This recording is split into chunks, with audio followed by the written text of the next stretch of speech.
నమస్కారం. నేను doctor Varalakshmi, consultant in Medinine homeopathy. ఈరోజు మనం మహిళ సాధారణంగా ఎదుర్కొనే సమస్యల గురించి తెలుసుకుందాము. మహిళల్లో సాధారణంగా చూసుకున్నట్టయితే ఇర్రెగ్యులర్ పీరియడ్స్ అని, లేకపోతే మనకి రక్తస్రావం అన్నది ఎక్కువగా ఉంటూ ఉంటుందన్నమాట. అంటే హెవీ బ్లీడింగ్స్ కానీ ఇలాగా అనేక రకాల సమస్యలు ఉంటాయి కదా.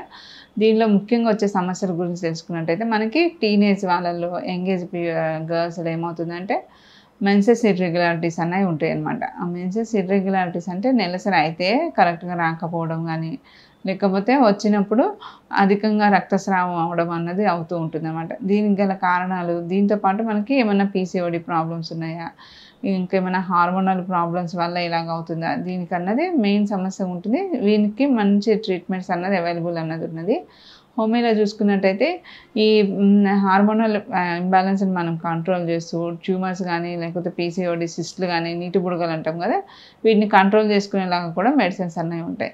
ఇంకో సమస్య గురించి తెలుసుకున్నట్టయితే కొంచెం వరకు యంగ్ ఏజ్ తర్వాత కొంచెం మిడిల్ ఏజ్, రిప్రొడక్టివ్ ఏజ్లో ఏమవుతుందంటే ఎక్కువగా ఇంకా ఇలాగ ఫైబ్రాయిడ్స్ అన్నది కూడా ఎక్కువగా కనిపిస్తూ ఉంటాయి అన్నమాట. ఈ ఫైబ్రాయిడ్స్ అంటే మనకి గర్భాశయం లోపల భాగంలో గడ్డల్లాగా వస్తుంటాయి అన్నమాట.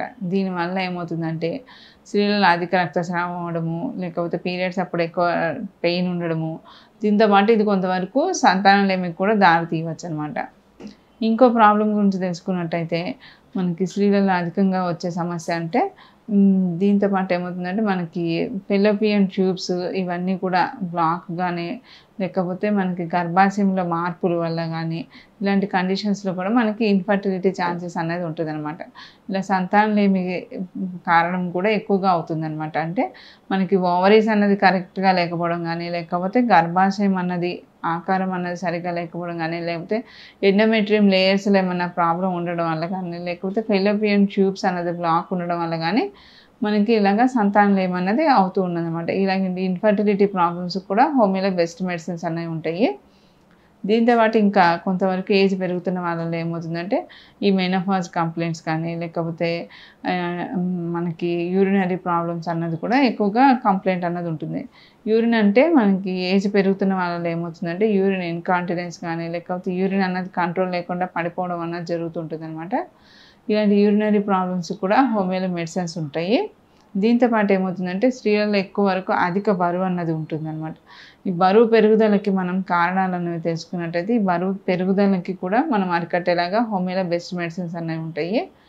ఈ సాధారణంగా స్త్రీలలో బరువు ఎందుకు పెరుగుతారన్నది చూసుకున్నట్టయితే అయితే థైరాయిడ్ హార్మోన్స్ ఏమైనా ఫ్లక్చువేషన్స్ ఉన్నాయా, లేకపోతే నీటి బుడగ లాంటివి ఉన్నాయా, లేకపోతే ఇంకేమైనా హార్మోనల్ డిస్టర్బెన్స్ ఉన్నాయా, మెటబాలిజం అన్నది కరెక్ట్గా ఉన్నదా లేదా అన్నది దాన్ని బట్టి కన్సిడర్ చేసుకుంటూ కాజేటివ్ ఫ్యాక్టర్ని చూసుకుంటూ దాన్ని తగ్గించడం వల్ల ఈ బరువు అన్నది కూడా మనం కంట్రోల్ అయ్యేలాగా మనకి హోమియోలో బెస్ట్ మెడిసిన్స్ ఉన్నాయండి. ఈ అధిక బరువు కూడా మనకి ఎటువంటి సైడ్ ఎఫెక్ట్స్ లేకుండా బరువు తగ్గించుకునేలాగా మెడిసిన్స్ ఉన్నాయి. దీంతో పాటు ఇంకా ఈ వైట్ డిశ్చార్జెస్ కానీ, పెల్విక్ ఇన్ఫెక్షన్స్ కానీ ఇలాంటివి కూడా ఉన్నాయన్నమాట. సాధారణంగా మనకి వైట్ డిశ్చార్జెస్ అన్నవి ఎటువంటి స్మెల్ కానీ, ఎటువంటి దురద కానీ లేకపోతే దానికి పట్టించుకోని అవసరం లేదు. దాన్ని ఫిజియోలాజికల్ డిశ్చార్జెస్ అంటాము. అలా కాకుండా కొంతవరకు మనకి ఆ డిశ్చార్జెస్లో ఏమన్నా కలర్స్ చేంజ్ కానీ, లేకపోతే ఏమన్నా దురద కానీ, నొప్పి కానీ ఉన్నట్టయితే దాన్ని మనం కన్సిడర్ చేసుకుంటూ ట్రీట్మెంట్ అన్నది ఇస్తాము. దీంతో పాటు ఏమవుతుందంటే ఈ వైట్ డిశ్చార్జెస్ని మనం కొంచెం నెగ్లెక్ట్ చేసినట్టయితే అది ఇన్ఫెక్షన్ లోపలికి వెళ్ళి మనకి ట్యూబ్స్ ఇన్ఫెక్ట్ అవ్వడం కానీ, లేకపోతే పెల్విక్ ఇన్ఫ్లమేటరీ కండిషన్స్ లాగా కన్వర్ట్ అయ్యి కడుపులో నొప్పి లాగా రావడము, ఇలా కండిషన్స్ కూడా వస్తుంటాయి అన్నమాట. ఇలాంటి కండిషన్స్లో కూడా మనకి హోమియోలో బెస్ట్ మెడిసిన్స్ అనేవి ఉంటాయి అన్నమాట. ఇలాగా స్త్రీలు సాధారణంగా ఎదుర్కొనే అన్ని రకాల సమస్యలకి మనకి హోమియోలో మెడిసిన్స్ అనేవి ఉంటాయి. దీంతో పాటు కొంతవరకు రక్తహీనత కానీ, లేకపోతే ఆస్టియోపోరోసిస్, ఇలా మెనోపాజ్ అటెండ్ అయ్యాక వచ్చే సమస్యలకి వీటన్నిటికీ కూడా మనకి హోమియోలో బెస్ట్ మెడిసిన్స్ అనేవి ఉంటాయి. హోమియో మెడిసిన్స్ అన్నవి దీర్ఘకాలికంగా ఉన్న ఎటువంటి రోగాలకైనా కూడా మనకి మంచి మెడిసిన్స్ ఉంటాయి. ఇవి 0% రిస్క్ అన్నది ఉంటుంది అనమాట. ఎటువంటి సైడ్ ఎఫెక్ట్స్ లేకుండా మనకి లైఫ్ అన్నది మనకి వచ్చే సమస్య అన్నిటికీ కూడా హోమియోలో బెస్ట్ మెడిసిన్స్ అనేవి ఉంటాయి.